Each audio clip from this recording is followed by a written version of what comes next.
Hello, heads. Welcome back to D&C in 23. My name is Alex, and I am going to be your host for today's episode, talking all things July 1st, 2023 at Folsom Field in Boulder, Colorado. Wow, man, I'm actually recording this during the set break because I was so blown away by what I just heard that I wanted to get on the mic while it's all fresh in my head and while I'm still so excited about set 2. So tonight's show was the first of 3 nights at Folsom Field in Boulder, Colorado. This was Dead & Co.'s 11th time playing this venue. That is now tied for their most frequented venue. By the end of this weekend, by the end of tomorrow night, it will be their most played venue of their now 8-year run as a band. This is their first time here since June 18th of last year. Colorado was the, I believe, second state on their 2022 tour. I think that they started in LA and then went to San Francisco and then out to Boulder for a weekend of shows. It has always been 2-night runs at Folsom Field, and now this year 3 nights, which is great. The band's last time out was Tuesday night at Deer Creek, where they treated us to an amazing show. Dave was very high on it, and I hope you listened to the episode that he put out on Wednesday, talking all about that show. For tonight's show, we poked around and learned from some of our boots on the ground that there was a big ol' swap meet at Upslope Brewing, where a lot of your favorite vendors from Shakedown Street were set up and selling their wares with some great drinks and some good company. I gotta get a little plug in for those of you who are in Boulder this weekend, or staying in Denver or doing whatever. The Post Chicken and Beer, one of my favorite spots in the area. There's a location in Boulder, and one of my good friends from my childhood is the brewmaster there. So if you stop in and you see a guy named Nick who is making beers, tell him that Alex sent you. Anyways, go try their Townie Easy Drinking IPA while you are in Colorado. You will not be disappointed. It's delicious. Equally delicious was this first set. My goodness. These guys are so hot. And it's crazy that they're so locked in, specifically John Mayer, because last night he opened for Ed Sheeran at Gillette Stadium in Foxborough, Massachusetts. Clear across the country. Apparently, Ed Sheeran's opener backed out, and Mayer subbed in. So he has been crisscrossing the country. He went from Fenway in Boston to Indiana, and then back to Massachusetts, and now all the way out to Colorado. So, I mean, my God, I would have thought that he would be a bit jet-lagged, but I would have been so wrong. This set opened at 6:47 p.m. local time. Of course, they opened with Let the Good Times Roll. So instantly, it was recognizable that Bob's voice has really benefited from the extra nights of rest between shows. He sounded and sounds so good. Voice sounds strong, and it was just a nice way to open the show. It's been a little while since we've heard a Good Times Roll. I don't remember exactly when. I think SPAC was the last time, or maybe the first night at Citi Field. In any case, it was excellent. Then we got Truckin'. These next 3 songs, it was a great Truckin', and it was a really good Smokestack Lightning, and it was a super hot deal. But it almost, because of the Smokestack Lightning in the middle, it almost felt like a medley to me in a way. The Truckin' was great. If I had to guess, I would say maybe 10, 11 minutes long. There's this really ethereal, interesting jam that they played beforehand, and I thought that they were going to play Birdsong. That's just what it sounded like to me. And they haven't been playing Truckin' nearly this early in the sets. I think the earliest they've played it thus far is as the penultimate song in set 1, but they've also played it a lot more frequently, I think, in set 2 throughout this tour and last year's tour. But it was just a really nice version. Obviously, a fan favorite. Everyone always loves to hear it. Mayer had this cool bluesy riff that he was working on toward the back end of the song. I wrote down on my notes, sounds vaguely like Spoonful. I thought maybe they were going to do a tour bust out, because I don't even remember the last time they played that song. But instead it was a different blues standard, Smokestack Lightning. Man, this was super short, like maybe 3 minutes long, maybe a little bit more. but really sweet. This song can, I guess, get a little bit repetitive if it plays for too long. So maybe they just wanted to really get in and out and into an absolutely rockin' version of Deal. This was also pretty short. I have it written down as 6 minutes long, maybe a hair longer. But the transition from Smokestack was excellent. They fell right into it. And same goes for the transition between Truckin' and Smokestack. And then they just tore this thing to shreds. I mean, probably the fastest tempo they've played Deal at all summer long, I think, if you tried to analyze that. And God, it paid off. It sounded so great. Chimenti had an amazing organ solo in the middle of it, and then Mayer had a great guitar solo at the end. Very definitive ending. Really great work on the drums to bring us home and let you know that, even though they've played some longer versions this summer and last, the longest being like 19 minutes, but also a number of 13, 11, 10-minute long versions of Deal. They let you know, no, we're ending this thing right now. So some real punctuation by the drummers. They've sounded so great throughout this first set. They're really locked in. Mickey, when I first saw him on the video feed, I was like, man, this guy looks turnt right now. It looks like he's enjoying everything that Colorado has to offer. Legally, many of those things in Colorado. But God, the guy's not missing a beat. He sounds fantastic, as does Jay. And so does Oteil, keeping that third leg of the rhythmic bar stool standing up straight. They all sound fantastic so far tonight. After Deal, we got a nice, tidy Me and My Uncle. That was both of my songs that I called in Estimated Profits back to back. Feels great to get them both in the first set and be in there. So after Me and My Uncle, a great Dear Mr. Fantasy into Hey Jude. I mean, the solo that bridges the gap between those two songs, Mayer has been just on it all summer long. They only debuted that song last year, so it's not like they have a very long history with it. But I mean, they're making their own history with those two songs this summer. They've played so many great versions at this point. You can tell that they really love playing it. Mayer had some great guitar faces during this song, and during that solo that I just mentioned. You can tell he was really feeling it, and he did some cool like frontman Guitar Hero type shit where he would hit a note and then just take his hands off the guitar and let it reverberate, let it hit the crowd, and the crowd was eating it up. So that was just fantastic stuff. And then a nice Hey Jude as well, a little outro for Hey Jude. And then they took it straight into Terrapin Station. Man, this transition was unreal. I'm not sure if they'll list it that way on the set list, because I'm not sure that they would have planned to go Fantasy into Jude into Terrapin, but to my ear, it was a goes into. I mean, they didn't take a break, and they just went straight into Terrapin, and hearing that opening lick that is so definitively the Lady in the Fan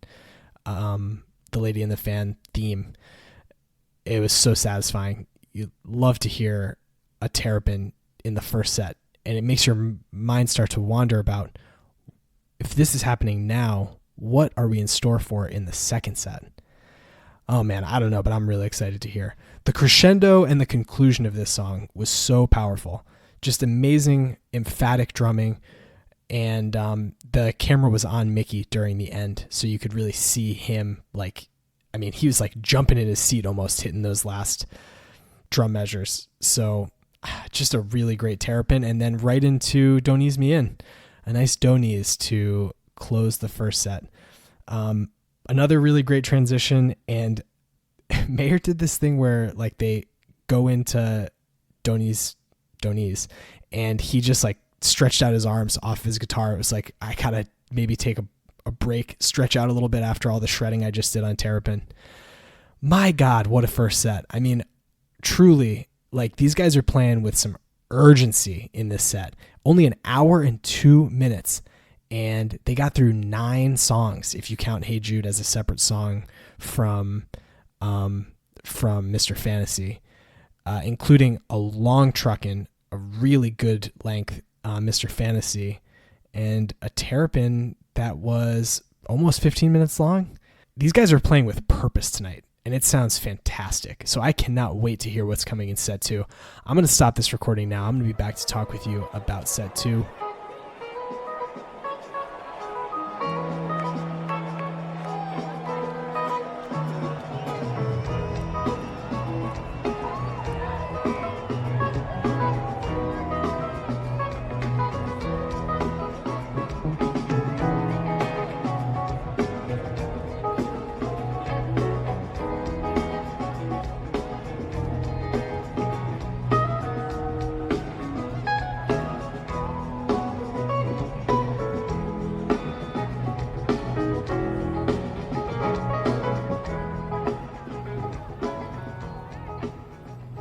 All right, we are back to talk about set 2 from night 1 at Folsom Field in Boulder, Colorado. What you just heard was the intro, the opening of set 2, Eyes of the World, courtesy of one of the many great tapers who is on tour with the band this summer.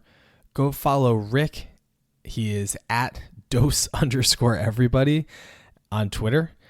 He's been making great tapes all tour, and he had his Folsom Night 1 tapes up last night. This guy is he's getting it out to the fans ASAP, which is really noble. So that was the beginning of set 2. Let's talk about everything they played. They opened at 9:30 local time with Eyes of the World, and then into Shakedown. That must be 8:30 local time, I think. Anyway, I digress. Eyes of the World, and then they played Shakedown Street into St. Stephen, into Cumberland Blues, Drums, Space, Milestones, which was handwritten on the set list. So that might have been a little surprise twist that they played Milestones. Then into Days Between, and then a little Magnolia Begonia Festival at the end of the show. Sugar Mag into Scarlet Begonias into Sunshine Daydream. And an encore of Going Down the Road Feeling Bad. Really great set 2. So let's get into it. Eyes of the World. Man, oh man. I listened to this and then texted Dave and another of our friends, Nick, who if you listened to the Atlanta show, you heard from. I texted them before it was even over a link to like the YouTube preview that Nugs does, and said, this is the best they've ever played Eyes of the World, and you guys need to listen to it. I stand by that assessment. This was a monster Eyes of the World. 19 minutes, 20 seconds on Rick's tape at least. We'll see what Nug says. But my God, I mean, you just heard in that little beginning clip that I played, Mayer was putting some little extra frills on it. And you could hear Jeff start to play with some gusto, even just in that opening little segment. John was soloing his ass off throughout this entire song. It's unreal. Jeff has a monster solo. It's like the first, what I thought was half of this song, but it was probably more like the first third. It was just an absolute Guitar Hero fest for Mayer. He was just shredding. And then the middle part, Jeff has this really long jazzy solo that was just fantastic. And then O'Teal has a solo that was really good.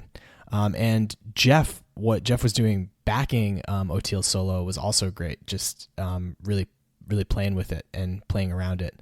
And also the halftime interview for Nugs Net was with Jay. And I listened to part of it, and it was really interesting. One thing that he kind of compared his way that he plays Grateful Dead music with hip hop, which I thought was fascinating. I don't know. He's a great drummer though, and I'm glad that he's been here on this tour. So it was a great Eyes of the World. I really, really loved it, and I encourage you all to go listen because it was really, really special. Jay was pushing that tempo. The band was vibing with it. Bob's rhythm was ever present. You could hear him all the time, and he was ripping it too. And then whatever those like bongos or whatever drums Mickey was playing during this song just added like this airy, interesting vibe that really suits Eyes of the World well. I can't say enough about how much I love this song. One other thing, Bob's vocal delivery in the beginning. You'll notice it is like notably relaxed. He sounds so comfortable, and I've never heard him sing that song this way. So just a really special Eyes of the World, and I hope that if you were there, you enjoyed every minute of it, all 19 of them. I mean, the rest of the second set was also excellent. That was such a high point to me that it was hard for anything to top it. Dave texted me that he had some boots on the ground who told him that the Stephen into Cumberland Blues was their high point of the set. And I could totally see that too.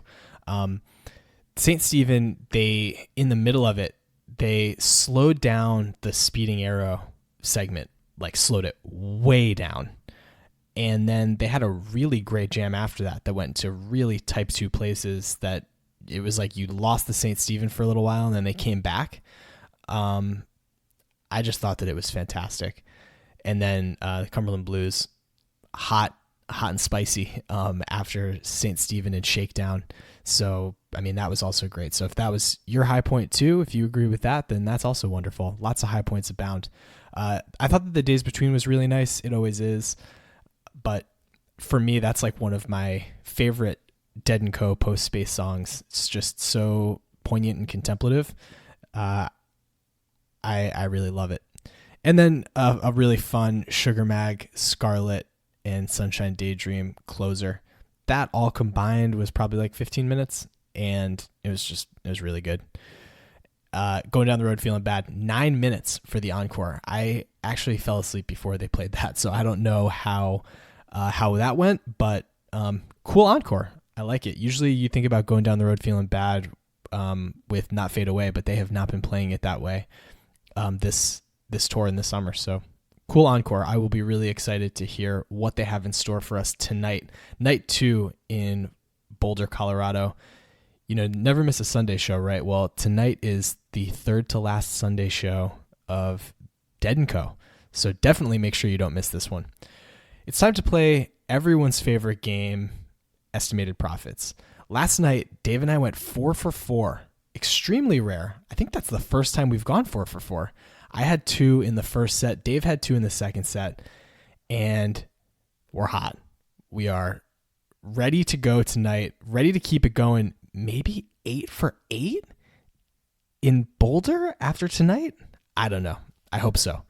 So just as a reminder, Estimated Profits, every night Dave and I are picking 2 songs that we think the band is going to play, and we are encouraging you to do the same.